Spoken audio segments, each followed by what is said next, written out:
welcome back to Future You. We've got a lightning round of headlines happening because, Jeff, like I emailed you as we were planning for the show, and I was like, it's actually been a quiet couple weeks for higher ed. And then boom, boom, boom, boom, everything seemed to explode.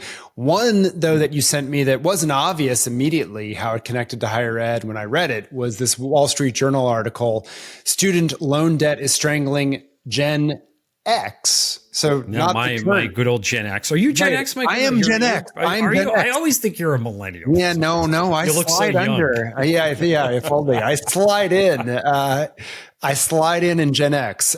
So the key stat though from that article is 6 million plus borrowers age 50 to 61 have the highest average balance of any age group at $47,857. A lot of variability, I suspect, being masked there. But according to federal student aid data, this is the generation, as you pointed out to me, Jeff, that is sending kids to college, right now. And this is, to me, is where the story starts and ends for higher education. There's not much we could do about something that happened 30 plus years ago. I get that, right? But these are the parents of today's college students. These are the parents who raise their hands when I give talks at high schools and in high schools, and they say, "How are we going to afford college?" And I think there's this data that I found fascinating when I was gathering it for the book, Michael. That Sallie Mae Ipsos does this survey every year. They've done it for 20 plus years on how Americans pay for college. Increasingly, parents are saying college is not an investment in the future.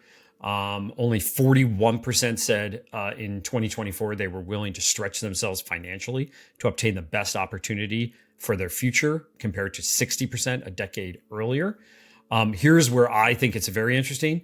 81% now of families with a six-figure income cross a college off their list at some point because of high cost.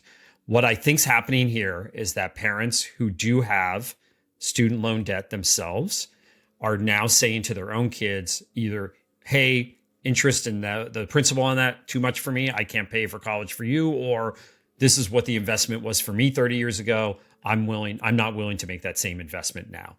That's, to me, is why the whole value conversation around higher ed is hitting where it is, because that wasn't true of baby boomer parents who were largely the parents of a lot of Gen Xers. Yeah, I think that's right. By the way, you asked about the cost curve and all this cost, right? Of rebooting certain universities or restructuring them.